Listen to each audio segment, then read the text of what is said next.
back in probably 1980, 81. I started troubleshooting machinery. It's a great field. It can be quite a puzzle because you're dealing with a variety of machines. They're all wired differently. They're all done differently. Back then, there were no computers really being used. It was all just component parts with little, relays that would interconnect and do different things. Some of them very complex.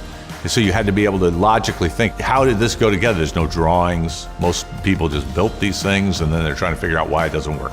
So I got very good at figuring out how these things work. So today, there's now computer-controlled machines. There's a ton of computer-controlled machines, but there's still the old standards. They're simpler to manufacture and put together. And we troubleshoot them all. It doesn't matter because they're all based, again, on the fundamental principles of electricity and the component parts available.